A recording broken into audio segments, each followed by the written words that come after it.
Wyoming Territory, December 1872. The wind cut like a blade across the plains, and the baby was crying. Nella Jameson pressed her bundled daughter tighter to her chest, her chapped lips whispering soft nothings as she trudged along the snow-covered trail. The world was white and gray, the sun low, the trees bare. Her horse had gone lame 3 miles back, and she had no choice but to walk, boots sinking in the deepening snow. Her coat barely held off the cold, and her fingers had long gone numb. She had not planned on being out here alone. But plans had a way of falling apart when the man you married left you 2 months after the baby came, and the only family you had was buried under a cottonwood tree back in Kansas. Her daughter, little Susanna, wailed again, her tiny face red and wet as the wind howled louder. "Just a little further," Nella breathed, though she had no idea where she was going, her vision blurred with tears and snow. "Just hold on, baby girl." A shape emerged ahead, blurred by the wind. She blinked, heart lurching. For a moment she thought it might be a trick of the weather. But then the figure came closer, tall, broad-shouldered, seated atop a dark buckskin horse. He wore a wide-brimmed hat dusted with snow, and a rifle lay across his saddle. The horse came to a stop a few yards from her, nostrils flaring. "You lost," the man called out, voice deep and steady. Nella shielded her eyes. "My horse gave out. I have my baby, she's freezing, I need shelter." He swung down from the saddle in one fluid move. His boots crunched in the snow as he walked toward her, tugging off his long duster coat without hesitation. "Here," he said, wrapping it around her shoulders. "We'll get through this." The coat was warm and smelled of campfire and leather. Tears stung her eyes again, but this time they came from relief. "You do not even know me," she said, voice cracking. "I do not need to," he said simply. "You need help, that is enough." He glanced down at the bundle in her arms. "She is red-faced, we need to get her warm. My cabin's an hour west, just tucked by the ridge." Nella nodded, holding Susanna tighter. Her legs trembled from the cold and exhaustion, but she forced herself to keep standing. The man knelt and adjusted the saddle, then turned to her. "Name's Vaughn Jessop. I will ride with the baby, you ride behind me. Horse can carry 3 for a while." She hesitated, then held out the bundle. "Her name is Susanna." "I am Nella." Vaughn took the baby carefully, his gloved hands surprisingly gentle. "Nice to meet you, Nella." Once she was up behind him, arms around his waist, they started west. Snow fell steady and the wind howled across the plains, but the warmth of his body and the steady gait of the horse gave her strength. "I thought we were going to die out there," she murmured into the back of his coat. "I did not know where to go." "You kept going," he said. "That is what matters." They rode in silence after that, the only sound being the wind and the soft cooing Vaughn made at Susanna to keep her calm. His voice was quiet and rough, and somehow it worked. The baby settled, her cries fading to soft hiccups. By the time the cabin came into view, tucked between trees and half covered in snow, Nella's legs were barely holding her up. Vaughn lifted her down like she weighed nothing. Inside, the cabin was small but warm. A fire crackled in the hearth and the smell of stew filled the space. Vaughn moved quickly, laying Susanna on a folded quilt near the fire, checking her hands and feet with a careful touch. "She is cold but not frostbitten," he said. Nella knelt by her daughter, brushing tears from her cheeks. "You saved us." "You kept her alive," Vaughn said, crouching beside her. "I just helped carry her the last mile." She looked up at him then. He had light brown eyes, the kind that looked like they had seen too much but still held a quiet steadiness. His hair curled slightly from under his hat, damp from snow. He was not young, maybe 30, maybe more, but there was something in his face that made her feel safer than she had in years. "You are alone out here?" she asked. "Left the cattle with my brother 2 weeks ago. He is taking them south for winter." "I stayed behind to finish repairs and cut more wood." Nella sat back, wrapping her arms around herself. "I should not stay long, I just needed—" "You will stay," Vaughn said, not unkindly. "At least until the storm passes." She looked to the window. Snow had thickened. The wind was sharper now. "All right," she whispered. Vaughn stood and ladled 2 bowls of stew from the pot, passing one to her. She took it, hands shaking. "Thank you." They ate in silence. The fire cracked, the wind howled, but inside the cabin there was warmth. Safety. Vaughn checked the woodpile, then sat down across from her, watching the baby sleep. "She is a strong one," he said. "She has to be," Nella said. "She does not have anyone else." "You do now," he said. She looked up, startled. "I mean here, this place," he said, as if catching himself. "You do not need to rush off into the cold again." Nella stared at him for a moment, then gave a small nod. "All right." Vaughn stood and grabbed another blanket, tossing it over her lap before settling back into his chair. "You need rest," he said. Nella looked at the fire, then at her baby, who had finally stopped crying, and then she looked at Vaughn, so quiet, so steady, so kind. She did not know what tomorrow would bring. But tonight she was warm. Her child was safe. And a stranger had given her his coat and said, "We will get through this." Maybe they would. The next morning came pale and soundless, light creeping slow over the ridge. Nella woke on the floor pallet with Susanna tucked between her arm and chest, the baby's breath warm against her collarbone. Somewhere nearby, metal scraped gently wood against iron. She sat up, blinking the sleep from her eyes. Vaughn was by the hearth, loading rounds into a revolver. He moved with quiet economy, like someone who'd done it 1,000 times. A kettle steamed at the edge of the fire, and beside it, a folded cloth held what looked like warmed cornbread. "You're up early," Nella said, her voice husky from the dry air. "Snow stopped sometime near dawn," he said, not looking up, "but winds still sharp. I figured you'd want something hot before I step out." She reached for the cornbread, broke off a piece and offered it to Susanna, who gnawed at the edge with sleepy determination. "You heading out?" "Need to check the traps by the creek." "If we're staying fed, I've got to see what's sprung overnight." Nella watched his hands, strong, steady as they holstered the weapon. "You trap?" "Mostly for pelts. Otter, fox when I'm lucky, just enough to trade at the post." She didn't respond right away. The baby's small fingers curled around her wrist, and Nella tucked a corner of the quilt around the child's bare feet. "I can help," she said finally. "I know how to skin a rabbit." He turned at that, just briefly, eyes meeting hers. "Didn't figure you for the kind that's had to." "I didn't used to be," she said. "Then I married a man who liked to gamble more than he liked to work. After that, I learned what I had to." Vaughn nodded once but didn't press. "I won't leave her," Nella added. "If there's anything I can do here to pull my weight, I'll do it." He glanced toward the door. "There's firewood needs hauling. I split too much to stack yesterday." She stood slowly, her limbs stiff from the cold floor. "Point me to it." He passed her a pair of thick wool socks and a long shirt that looked like it had once belonged to someone larger, maybe a brother or a father. "You'll want these. No use getting sick." She took them without a word. Outside, the snow was deep in places, drifted up against the cabin walls.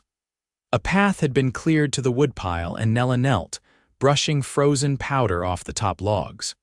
Her breath fogged in the morning air, and the cold bit at her cheeks, but her body warmed with motion. She worked without looking back, stacking the wood carefully inside the lean-to Vaughn had built beside the cabin. Time passed in quiet rhythm. Reach, lift, stack. Her arms ached, but it was the ache of effort, not despair. When she finally stepped inside again, cheeks flushed, Susanna was wide-eyed in Vaughn's arms, a strip of cloth hanging from her tiny fingers. "She's got a grip on her," he said. "Was trying to eat my glove." "She does that when she's hungry," Nella said, reaching for her daughter. "I'll feed her." As she settled near the hearth, Vaughn poured water into a tin cup and handed it to her. "You ever been this far west before?" "No. Closest I came was Dodge. My husband fancied himself a cattle man, but he never had the patience." He leaned against the wall, arms folded.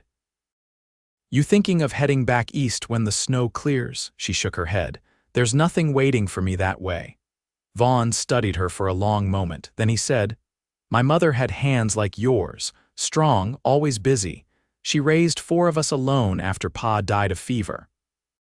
Taught us to shoot, ride, and never ask for help unless we meant to offer it back someday." Nella looked up from her nursing child. "You miss her." "Every season," he said, "even when I'm angry at her memory." She gave a tired smile. "Sounds like you were raised honest," he shrugged. "I was raised hard. Honest came later." The fire crackled between them. Susanna drifted off again, her lips parting in sleep. Nella shifted her weight, careful not to wake her. "I don't know what I'm supposed to do next, Vaughn." "I didn't think past keeping her breathing." "You already did the hardest part," he said. "There's time now to figure the rest." She looked around at the little cabin, the patched roof, the rough shelves, the tools lined up with care. "You built this yourself, mostly." "My brother helped raise the beams. The rest I did a piece at a time. It's solid," she said. "Been called worse." She laughed quietly, surprising herself. He moved to the stove and stirred the kettle. "I'll be gone a few hours." "You'll be all right. I've lasted longer on less." He nodded, then reached for his coat. At the door he paused. "There's a rifle behind the cupboard. If wolves come sniffing, shoot low and loud." "I'm not afraid of wolves," she said. He gave her a long look. "No. I don't suppose you are." Then he opened the door and stepped out into the pale light. Nella sat still for a while after he left, the baby warm against her chest. Outside, the wind had quieted, and for the first time in days, the silence didn't feel like a threat. It felt, just barely, like the start of something new. By the time Vaughn returned, the light outside had shifted to the low gold of afternoon, and the wind had settled into a hush. His boots left a trail of packed snow behind him as he stepped inside, arms laden with 2 rabbits and a small, stiff-furred fox. His coat bore a slash of frozen creek water up one arm, and the edge of his hat dripped slowly onto the threshold. Nella looked up from where she sat on a stool beside the hearth, a length of linen in her lap and a needle threaded with coarse cotton. Susanna lay in a deep sleep wrapped in a shawl, her breath slow and even. "You find what you needed?" Nella asked, eyes flicking to the pelts. He set the animals down on the table and untied his scarf. "Creek's iced over in parts, nearly slipped in, but I got what I went after." She stood, brushing her skirt off. "I can dress those rabbits if you like. You want the hide kept?" Vaughn looked at her a moment, then gave a nod. "Always. I trade 'em stitched. Better price, less work for the buyer." Nella tied her hair back in a loose knot and fetched the skinning knife from the shelf. She worked with practiced hands, her fingers quick and unhesitating as she made the clean cuts. Vaughn watched her from the corner of the room, leaning against the doorframe. "You were raised on a farm?" he asked. "My uncle's," she said, not pausing in her work. "After my ma died."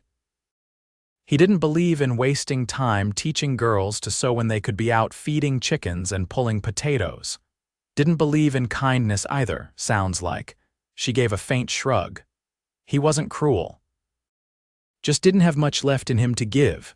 Vaughn walked to the hearth and crouched, adding another log to the fire.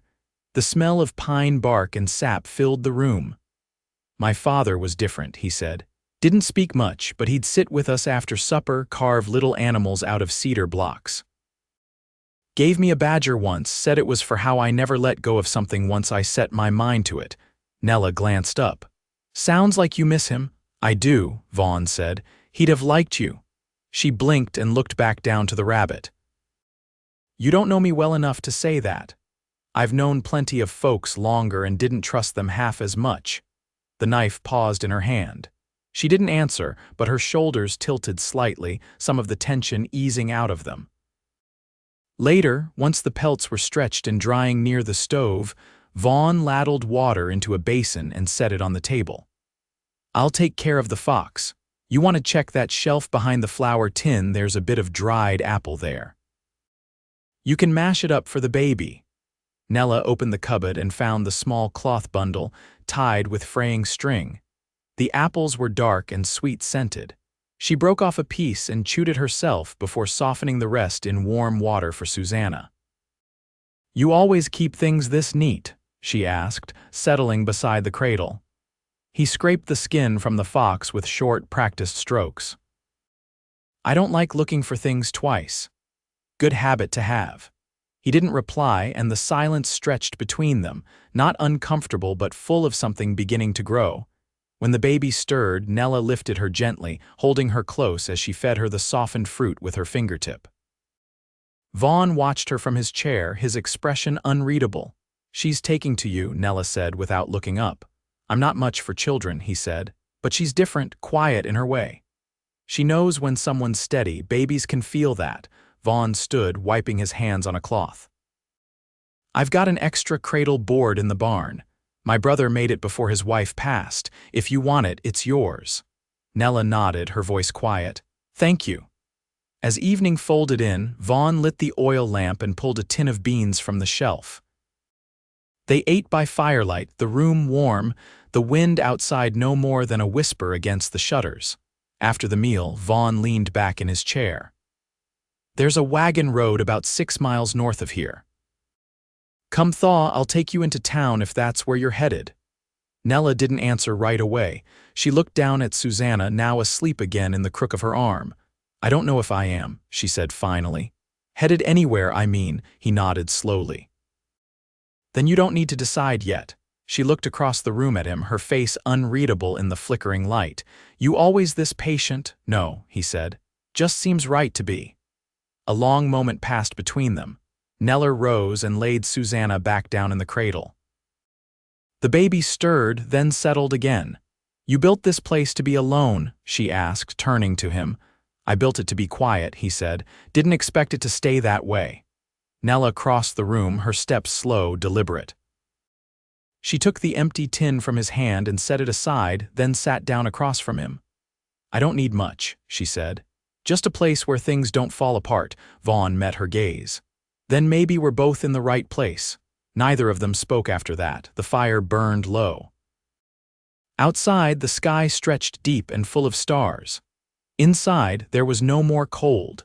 The ground thawed slow. By early January, the snow had begun to pull back from the trees, leaving patches of brown grass and buried bark in its place. The mornings still came hard with frost, but the air no longer threatened to split skin open. Smoke curled steadier from the chimney now, slower, as if the wind had finally grown tired of its own anger. Vaughn was out back, mending the broken corner of the paddock fence with cedar boards he'd stripped from the old corral. Nella stood at the edge of the porch, Susanna swaddled close to her chest in the borrowed cradle board, watching him work. "You always fix things by yourself?" she asked, voice lifted just enough to reach him. Vaughn didn't pause hammering. "Usually, most things I break myself, so it's only fair." Nella stepped down into the muddy yard, boots sinking slightly. "You could have left that fence till spring. It's holding nothing in." "Don't like leaving things half done," he said. "Besides, come thaw, I may need it." She came up beside him, brushing her fingers across the fresh cut wood. "You planning to take cattle again?" He looked over, met her eyes. "Was not sure now." Nella raised a brow. "You change your mind often?" "No," he said. "But I didn't plan on you." Her breath caught. He looked back to the fence. "You said you didn't know where you were going next. That's still true?" Nella lowered her gaze. "I started thinking about it when I saw the trail clear. But every time I imagine leaving, I end up looking back here." She shifted Susanna slightly, adjusting the blanket. "It's not just about comfort. I've never known a place that felt steady, not even when I was young." Vaughn set down the hammer and leaned back on his heels. "There's a thing about steadiness. Folks think it means still, but it shifts, just slower. You have to want it enough to match its pace." She looked at him for a long moment. "And if I did," his voice came quiet, "then you'd stay. And we'd make something of that." The wind stirred at that moment, lifting the hem of her shawl. She pulled it back around her and glanced toward the line of trees. "I'm not afraid of work," she said. He stood, brushing sawdust from his hands. "I know that. I've got little to offer besides hands and a child," she said plainly. Vaughn stepped closer. "You've got more than that. You've got a way of listening that makes a man speak clearer. You've got grit that shows in how you walk, even when you're bone tired. You've got kindness even after being left." She swallowed, eyes shining without spilling over. "You see all that already?" "I do." Susanna stirred against her chest and let out a soft sigh. Nella glanced down and smiled. "She's never slept so easy." Vaughn reached out and touched the edge of the cradle board where her hand rested. She knows she's safe. Nella didn't pull away. I'm not looking for a pity home, she said. I wouldn't offer one, he replied. But if you're looking for a place you can belong, I'd offer that. She stepped closer, the distance between them gone. You'd take me as I am? I wouldn't want you any other way. They stood there in the cold, wet earth of late winter, nothing between them but the truth. No grand words, no promises carved in stone, just the quiet, certain weight of understanding. I reckon I'd like to belong here, she said finally. Vaughn nodded. Then we'll make it yours. They walked back toward the cabin together, her arm brushing his. The baby slept on, content in the warmth between them. Behind them, the fence stood repaired, strong enough to hold what might come. Ahead, smoke rose steady from the chimney, and the door waited open. Steam curled from the washbasin as Nella wrung out a cloth, pressing it to Susanna's neck. The baby had taken a slight fever 2 nights past, nothing alarming, but Nella hadn't slept much since. She moved slow, careful not to wake her, glancing toward the door each time the wind shifted. Vaughn returned just past dusk, shoulders dusted with brush and his collar damp where he'd hauled water from the creek. He stepped inside quietly and set the bucket near the stove. She's cooler, Nella said before he could ask. Took water and a little bread soaked in milk. I think it's passing. He hung his coat on the peg and crossed to the table. You need rest. I will, she said, adjusting the quilt around the cradle. Not yet. He watched her tuck the corners under with careful hands, her movements precise despite the tiredness around her eyes. Then he turned to the shelf and pulled down a small wooden box, setting it gently beside her. What's this? She asked, brushing the lid with her fingertips. Belonged to my sister-in-law. She kept sewing things in it. Thought you might like to have a place for your mending. Nella opened it slowly. Inside were iron needles, 2 bone buttons, and a loop of faded blue ribbon. She touched the ribbon last, running it between her thumb and finger. I hadn't thought of ribbons in a long while, she said. Vaughn sat across from her. She wore it in her hair when she felt hopeful, said it reminded her of sky before summer rain. I used to wear yellow, Nella said, almost to herself. Back when I had time to wash my own dress proper. She folded the ribbon and set it back in the box. Thank you. It's a kind thing. He looked at her a moment. You've been carrying so much without ever setting it down. I didn't know where to set it, she answered. Didn't think I was allowed to. You are now, he said, her eyes met his. You sure? I wouldn't say it if I wasn't. The fire shifted, casting long shadows across the worn floorboards. Nella stood and crossed to the window, rubbing a patch of frost from the pane. Outside, the yard was still bare branches outlined against the darkening sky. I used to think I'd end up in a boarding house, maybe stitching hems for women with better shoes than mine, she said. Didn't let myself think past that. Vaughn joined her at the window. You ever think about staying here more than just through spring? She turned slightly toward him. You mean as your guest, he shook his head. As my partner. The words hung in the air, quiet and solid. Nella's voice was soft. You'd take me as I am, with the child, with the past, he nodded once. I'd take you with everything because of everything. She tilted her head. You don't need to rescue anyone. I'm not, he said. I'm asking you to stay, not because you have nowhere else, but because maybe this is the right place for you, for both of you. Nella looked down at her hands, then over at Susanna, still sleeping peacefully. When she turned back to Vaughn, there was something steadier in her gaze. I want that, she said. He reached for her hand and she let him take it. His fingers were rough, hers cold from the window glass, but they fit. I've got no ring, Vaughn said, but I've got land to build on. A name I keep honest, and hands that know how to hold something without breaking it.